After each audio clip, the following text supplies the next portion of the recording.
എന്തിനാണ് എല്ലാവരും ഈ സുരേഷ് ഗോപിനെ ഇങ്ങനെ കുറ്റം പറഞ്ഞുകൊണ്ടിരിക്കുന്നത്? സുരേഷ് ഗോപി നിങ്ങൾക്കൊക്കെ എന്ത് ചെയ്തിട്ടാണ്? എല്ലാവർക്കും നല്ലതല്ലേ ചെയ്തിട്ടുള്ളൂ.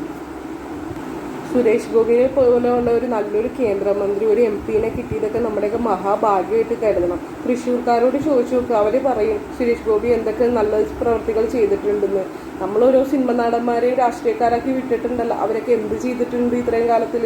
എന്തെങ്കിലും ഒരു കാര്യം ജനങ്ങൾക്ക് പറ്റിയ മാതിരി ചെയ്തിട്ടുണ്ടോ? ഒന്നും ചെയ്തിട്ടില്ല. അന്നാ വെറുതെ കുറ്റം പറയാനായിട്ട് മിടുക്കന്മാരാണ്. സുരേഷ് ഗോപി സാറ് വക്കീൽ ബില്ലൊക്കെ പാസ്സാക്കി തന്നാൽ അതിന് കുറ്റം, സ്വീറ്റ് ബോക്സ് വെച്ച് പള്ളിയിൽ പോയി പ്രാർത്ഥിച്ചാൽ അതിന് കുറ്റം, എന്ത് ചെയ്താലും കുറ്റം. മീഡിയക്കാർക്ക് സുരേഷ് ഗോപി സാറെ കണ്ട വേണ്ടാത്ത ചോദ്യമൊക്കെ ചോദിച്ച് പുള്ളിയെ ചൂടാക്കും. അന്ന് എയർപോർട്ടിൽ എന്താ നടന്നത്? വക്കീൽ ബില്ല് പാസ്സാക്കി പുള്ളി വരുമ്പോൾ സ്വീകരണത്തിന് ഈ വേണ്ടാത്ത ചോദ്യമൊക്കെ മീഡിയക്കാർ ചോദിച്ച് വാങ്ങിച്ചതാണ് പുള്ളിയെടുത്ത്. വേറെ ഒന്നുമല്ല, ഞാൻ ആ എയർപോർട്ടിൽ നിന്ന് ഞാൻ പുള്ളി സംസാരിക്കണ കേട്ട് ഞാൻ വീഡിയോ ചെയ്ത ഒരാളെന്ന നിലയിൽ പറയണതാണ്, പുള്ളിയുടെ സൈഡ് ഒരു കുറ്റവുമില്ല. വേണ്ടാത്ത ചോദ്യം മീഡിയക്കാരാണ് ചോദിച്ചത്, അവർക്ക് വേണ്ട ഉത്തരം തന്നെയായിരുന്നു സുരേഷ് ഗോപിക്ക് കിട്ടിയത്.